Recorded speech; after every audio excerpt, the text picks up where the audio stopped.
السلام علیکم ورحمۃ اللہ وبرکاتہ۔ الحمد للہ رب العالمین والعاقبۃ للمتقین والصلاۃ والسلام علی رسولہ الکریم۔ محترم حضرات، منہیات اسلام یعنی اسلام میں کیا چیزیں منع ہیں، اس پر ہم آپ سے گفتگو کر رہے ہیں، اور آج اس کا سیریل نمبر 48 ہے۔ دیکھیں، یہ سیریل نمبر جو بھی چلتا ہے، لیکن یہ ہر دن کی خود تقریر اپنی جگہ پر ایک تقریر ہے۔ ایسا نہیں ہے کہ اگر آپ سے 47 مس ہو گیا تو 48 نہیں سمجھیں گے، یہ تو ایک بس بولنا ہے، ورنہ ہر دن کی میں کوشش کرتا ہوں کہ ایک بات مکمل ہو جائے۔ تو بہرحال آج ہم جو بات کرنا چاہتے ہیں وہ حسد کے بارے میں ہے۔ بخاری کی، ابو داؤد وغیرہ کی روایت ہے، اللہ کے رسول صلی اللہ علیہ وسلم نے فرمایا کہ وَلَا تَحَاسَدُوا، کہ لوگوں آپس میں حسد نہ کیا کرو۔ یہ جو حسد ہے، اس کی تعریف کا جاننا بہت ضروری ہے کہ حسد شریعت میں کسے کہتے ہیں۔ حسد کے اصل معنی ہوتے ہیں کہ کسی بھی آدمی کی اچھی حالت یا اچھی چیز یا اس کا پیسہ، اس کی بلڈنگ، اس کی گاڑی، جو کچھ بھی ہے، اس کو دیکھ کر کے اس آدمی کے دل میں یہ خواہش ہو کہ اس کے پاس سے یہ چھن جائے، یعنی وہ برباد ہو جائے۔ محض یہ کہ اس کی دیکھ کر کے ہمارے دل میں خواہش ہو کہ ہم کو بھی ایسا مل جائے، یہ حسد نہیں ہے، یہ انسانی فطرت ہے۔ کسی بھی آدمی کی کوئی اچھی حالت کوئی دیکھتا ہے تو اس کا دل چاہتا ہے کہ اللہ تعالی ہمیں بھی ایسا کر دے۔ یہ ایک نیچرل چیز ہے، یہ حسد نہیں ہے۔ حسد کیا ہے کہ ایک تو اسے برا کیا ہم کو مل جائے اور یہ اس سے چھن جائے، یا دوسرا یہ ہے کہ کم سے کم اس سے کیا ہو جائے، چھن جائے۔ یہ چیز جو ہے اس کو حسد کہتے ہیں۔ اور وہ جو دوسرا ہے کہ اللہ نے اس کو نعمت دی ہے، دیکھ کر کے انسان کے دل میں حسد پیدا ہوا، اور اپنے لیے کہ ہم کو بھی ایسا مل جائے، اس کو ہمارے ہاں ٹیکنیکلی ورڈ میں جو ہے وہ غبطہ کہتے ہیں۔ غین بے تو ہے، غبطہ کہتے ہیں۔ تو لوگ اس کو دونوں کو کیا کر دیتے ہیں، مکس اپ کر دیتے ہیں۔ یا ایک آدمی بیچارہ جو ہے وہ حسد نہیں کر رہا ہے، لیکن اس کو اندر سے کوفت ہو رہی ہے، میرے اندر تو یہ برائی ہے، وہ حسد اسی وقت کہلائے گا جب ہم اس چیز کو تباہ اور برباد ہونے کی ہمارے اندر کیا ہو جائے، تمنا پیدا ہو جائے، اس کو حسد کہتے ہیں۔ کبھی کبھی ایسا بھی ہوتا ہے کہ ایک آدمی نہیں چاہتا ہے اور اس کے اندر جو ہے وہ حسد کی کوئی بات پیدا ہو جاتی ہے۔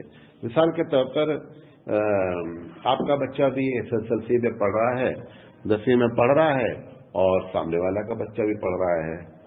اب وہ سامنے والے نے آ کر کے کہا کہ میرا بچہ تو 95 نمبر لیا، آپ کے بچے نے کم نمبر لیا ہے، تو ہم کہتے ہیں ہاں اس بار جو ہے نا کاپی بہت ہوئی ہے، اس بار جو ہے وہ مارکنگ بہت آسان ہوئی ہے، یا یہ پیپر بہت آسان تھا۔ یہ جو آج جو بھی ہم جو کہہ رہے ہیں نا، یہ بھی حقیقت میں حسد کی ہی قسم ہے، جس پر آپ کا کنٹرول نہیں ہے۔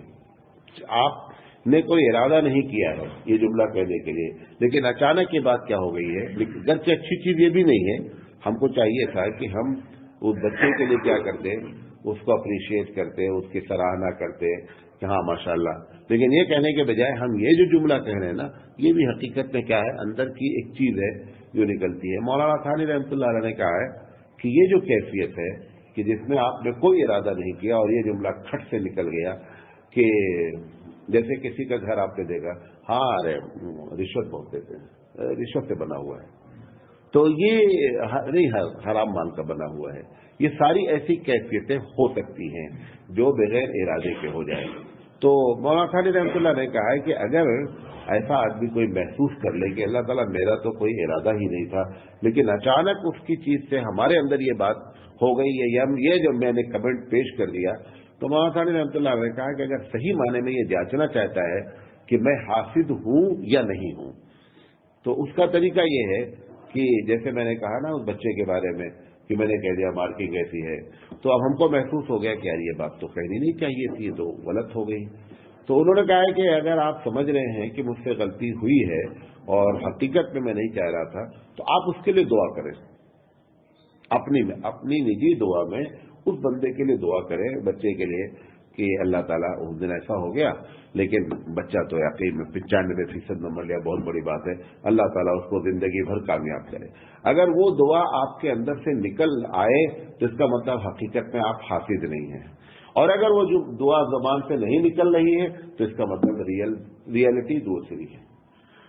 بات نہیں سمجھے؟ کیونکہ بندہ کیا ہوگا، اگر اندر سے وہ کیفیت ہوگی تو ہم ہاتھ اٹھا ہی نہیں پائیں گے نا تنہائی میں اس کے لیے۔ تو اگر ہم تنہائی میں اس کے لیے ہاتھ نہیں اٹھا پا رہے ہیں تو گویا کہ کیا ہے، یہ حسد کی طرح کی ایک قسم ہے جو خطرناک ہے، کیونکہ حسد گناہ کبیرہ ہے۔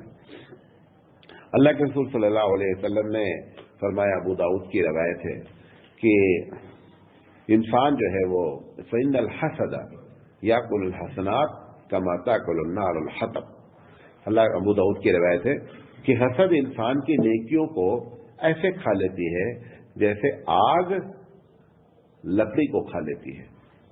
یہاں ایک بڑی پتے کی بات ہے، اللہ کے رسول صلی اللہ علیہ وسلم کے بارے میں ایک بات آپ کو معلوم ہونی چاہیے کہ نبی کریم صلی اللہ علیہ وسلم کو اللہ تعالیٰ نے بہت سی خوبیاں عنایت کی تھی، انلمیٹڈ خوبیاں تھیں۔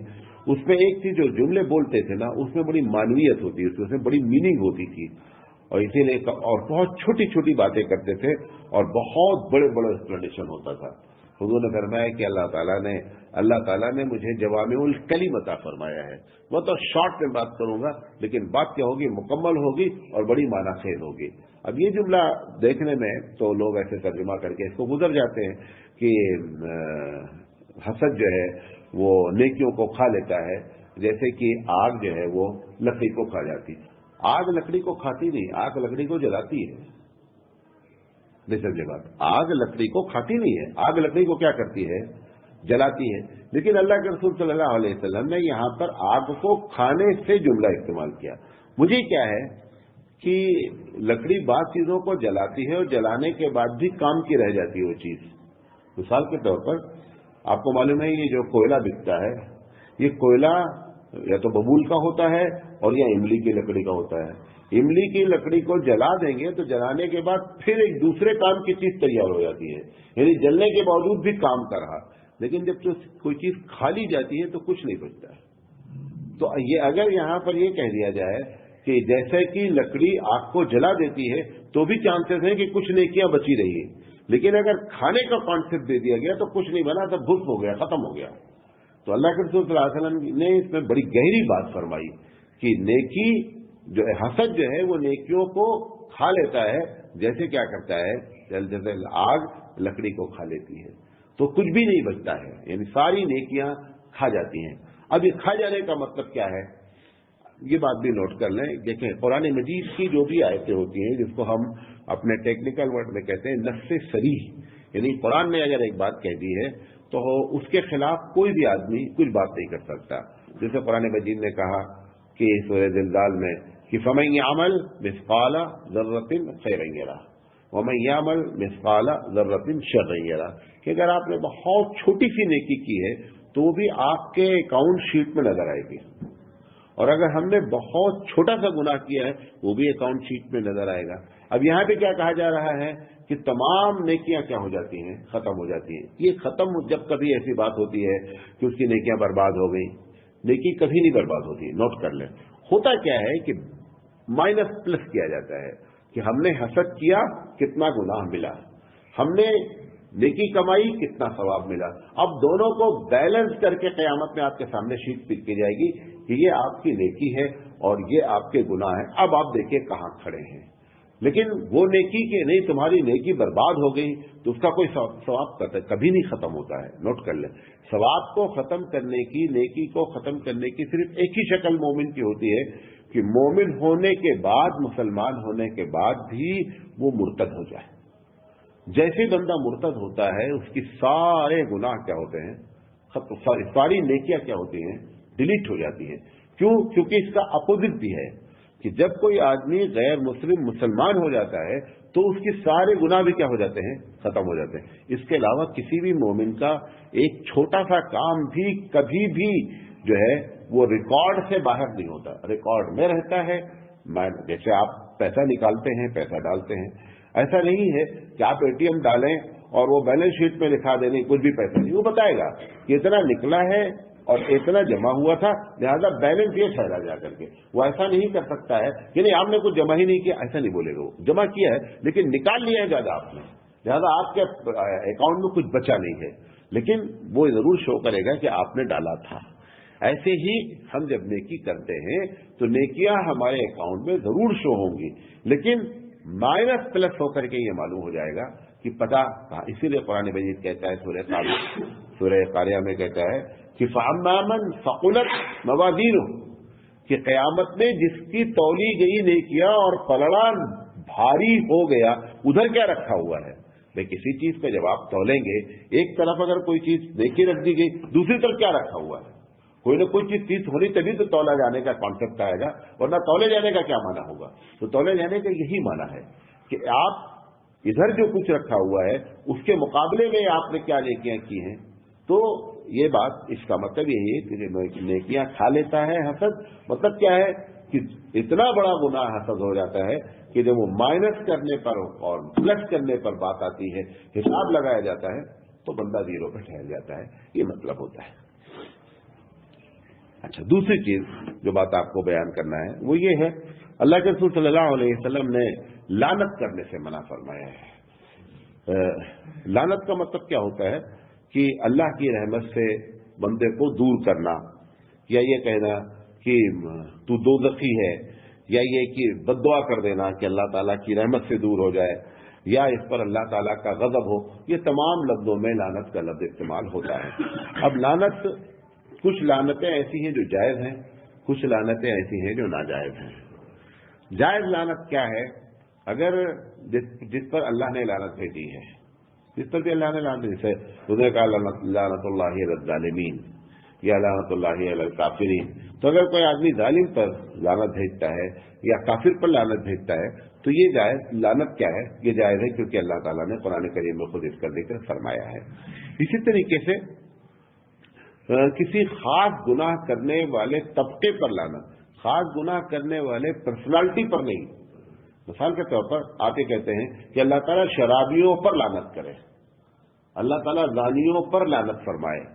تو یہ آپ نے کسی زنا کرنے والی پورے گروپ پر لیا ہے، لیکن کسی کو پرٹیکولر جو ہے وہ خاص بندے کو ٹارگٹ نہیں بنایا گیا ہے. تو یہ دونوں قسم کی لعنت جو ہے وہ جائز ہوتی ہے کہ کوئی بھی مطلب گروہ جو گناہ کبیرہ کر رہا ہے اس گناہ کبیرہ کی بنیاد پر آدمی لعنت کر دے تو یہ لعنت کیا ہے؟ وہ جائز ہے. یا اللہ تعالیٰ نے جس پر لعنت بھیجی ہے اس پر بندہ اگر لعنت کرتا ہے تو لعنت جائز ہوتی ہے. لعنت جو منع ہے وہ یہ ہے کہ کسی شخص پر لعنت کرنا. اگر کوئی آدمی شراب بھی پیتا ہے تو آپ اس کو پرٹیکولر نام لے کر کے یہ نہیں کہہ سکتے ہیں کہ اللہ تعالیٰ کی اس پر لعنت ہو، یہ شراب پی. کیوں؟ کسی وقت ہو سکتا ہے کہ رب ذوالجلال اس کو توفیق دے دے اور وہ کیا ہو جائے، توبہ کر لے. تو کسی شخص پر جو ہے ٹارگٹ بنا کر کے لعنت کرنا جو ہے وہ حرام ہے. یا یہ کہ یہ کہہ دینا کہ اللہ تعالیٰ فلاں شہر والوں پر لعنت کرے، یہ نہیں کہہ سکتے. اس میں اللہ والے بھی ہو سکتے ہیں، اس میں نیک لوگ بھی ہو سکتے ہیں. یا بعض لوگ چھٹکے دیں جب حالات بہت خراب ہوتے ہیں تو اللہ تعالیٰ عربوں پر لعنت فرمائے، بہت بڑی بات ہو جاتی ہے. نبی کریم صلی اللہ علیہ وسلم نے منع فرمایا کہ مطلقاً جو ہے نا وہ کسی مطلب عرب کو، خاص کر عرب کے لیے، کہ مطلقاً عرب کو اگر آپ جب لعنت بھیجتے ہیں یا گالی دیتے ہیں یا برا بھلا کہتے ہیں تو اس عرب میں تو میں بھی شامل ہوں. لہٰذا اس طریقے سے یا بسا اوقات پورے کمیونٹی کو کہ فلاں قوم پر لعنت ہو، ایسا نہیں ہونا چاہیے. یہ جملہ کیوں؟ اس میں بھی گناہ کبیرہ کرنے والی قوم الگ معاملہ ہے، لیکن کسی گاؤں کا نام لے لیا جائے، کسی قوم کا نام لے لیا جائے، پٹھانوں پر لعنت ہو یا شیخوں پر لعنت ہو، ایسے جملے کرنا جو ہے یہ جملہ اس طریقے سے لعنت کرنا حرام ہے. نبی کریم صلی اللہ علیہ وسلم نے فرمایا کہ اگر کوئی، بخاری کی روایت ہے کہ اگر مومن پر لعنت کی گئی ہے تو اس کا گناہ ایسا ہے کہ گویا آپ نے مومن کو قتل کیا. بخاری کی روایت ہے. یعنی اگر کسی مومن کو پرٹیکولر نام لے کر کے آپ نے لعنت بھیجی تو اللہ کے رسول فرمایا کہ یہ لعنت نہیں، یہ گویا آپ نے اس کا مرڈر کیا. اور قتل مومن بہت بڑا گناہ ہے. قتل مومن بہت بڑا گناہ ہے. آپ نے اس کو مطلب قتل سے کیا کمپیئر کیا، موازنہ کیا. کیا ایک دوسری روایت ابو داؤد کی روایت ہے جس میں اللہ کے رسول صلی اللہ علیہ وسلم نے فرمایا کہ جب کوئی آدمی کسی پر لعنت بھیجتا ہے، جیسے آپ نے کسی شخص پر لعنت بھیجی اور وہ اس کا مستحق نہیں ہے، کیونکہ ہم جو کہہ رہے ہیں ہمیں کیا معلوم ہو سکتا ہے اللہ کی نگاہ میں بہت نیک بندہ ہو، جب ہم اس کو لعنت بھیجتے ہیں تو پھر ایسی شکل میں وہ اگر اس کا مستحق نہیں ہوتا ہے تو وہ لعنت کیا ہوتی ہے، اسی بندے پر آ کر کے کیا ہوتی ہے، فٹ ہوتی ہے۔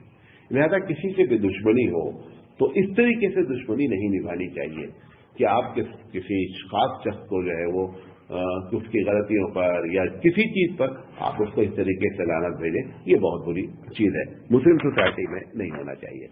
تیسری چیز اللہ کے رسول صلی اللہ علیہ وسلم نے جو منع فرمایا وہ مذاق اڑانے سے، قرآن مجید میں بھی اس کا ذکر ہے، قرآن میں صراحتاً ذکر ہے سورہ حجرات میں کہ لا یسخر قوم من قوم عسیٰ ان یکونوا خیرا منہم، کہ ایک قوم دوسری قوم کا مذاق نہ اڑائے، یہ بہت بڑا گناہ ہے۔ مذاق اڑانے کا مطلب کیا ہوتا ہے کہ کسی کے چلنے پھرنے کا مذاق اڑانا، کسی کے اٹھنے بیٹھنے کا مذاق اڑانا، کسی کے بات کرنے کے اسٹائل کا۔ اب جیسے پی ایم ہے، اس کی ایک عادت ہے میرے بھائیوں اور بہنوں، اب ایسا سب لوگ اس کا مذاق اڑا رہے ہیں، یہ جائز نہیں ہے۔ دیکھیں سب سے پہلی بات تو وہ آپ کے دیش کا، ہمارے دیش کا وہ سلیکٹڈ پی ایم ہے، آپ کو کہنا ہے، آپ اس کو جا کر کسی کو اگر آپ مذاق بھی اڑانا ہے تو آپ اصلاح کرنا چاہ رہے ہیں یا حقیقت میں مذاق اڑانا چاہ رہے ہیں، اصلاح کرنا چاہ رہے ہیں تو آپ جا کر کے اس سے بات کیجیے ڈائریکٹ، لیکن آپ کی اصلاح مقصد نہیں، بلکہ مقصد کیا ہے، اس کی انسلٹ کرنا۔ یہ کسی بھی انسان کی اس طریقے سے انسلٹ کرنا اچھا نہیں ہے، اس کی غلطیاں اپنی جگہ ہیں۔ اب آج کل جماعت کا معاملہ، جماعت میں دو طبقے ہو گئے، اب بے مطلب مولانا صاحب کے لیے واٹس ایپ پر بھیج رہے ہیں، ایک دم غلط ہے، ایک عالم دین ہے، اتنی بڑی بات ہے، اور بے مطلب کا ڈیلی جو ہے وہ کچھ نہ کچھ اپنی طرف سے لوگ نہ بھائی اگر آپ کو ان کی اصلاح کرنا چاہیے جا کر بات کیجیے، لیکن یہ کہ واٹس ایپ پر ڈال دینا اور پبلک کو جو ہے وہ بھیجنا، اس کا مطلب یہ ہے کہ آپ انسان کا بےعزتی کرنا، انسان کے خلاف بولنا، یہ خود غلط، پھر اس میں مومن کو بولنا اس سے بڑا غلط، پھر اس مومن میں عالم کو بولنا اس سے بڑا غلط۔ لہٰذا یہ سب باتیں ہم لوگوں کی سوسائٹی میں نہیں ہونی چاہیے۔ اگر آپ کو حقیقت میں کوئی چیز سے تکلیف ہے تو جا کر اس کی بات کریں۔ مولانا رحمۃ اللہ علیہ فرماتے ہیں کہ جب ایک آدمی اصل آدمی سے بات نہ کر کے دوسروں سے باتیں کرے تو یہ فتنہ پرور ہے۔ اصل ہم کو مثال کے طور ہم کو آپ سے تکلیف ہے، جو تکلیف ہے اگر ہم چاہ رہے ہیں کہ حقیقت میں آپ کی اصلاح ہو تو ہم کو ڈائریکٹ آپ سے بات، میں سب سے کہہ رہا ہوں اس سے نہیں کہہ رہا ہوں، یہ فطرہ ہے، یہ فطرہ پھیلانے کی بات ہے، ایسا نہیں ہونا چاہیے۔ یہ میں اتنا پریشان ہو گیا ہوں، واٹس ایپ پر ہمارے پاس 500-600 گروپ ہے، دن بھر میں تو مطلب کیا کر دیا 200-50 گروپ کو ایسے ڈیلیٹ کرنا شروع کر دیا، میں اس میں سے نکل آیا کہ دن بھر کوئی کام ہی نہیں ہے، کوئی کام نہیں ہے اور دن بھر یہ کام کر رہے بیٹھے ہوئے، سمجھے؟ یہ طریقہ اچھا نہیں ہے، وہ بھی کسی عالم دین کے ساتھ کرنا بہت بری بات ہے۔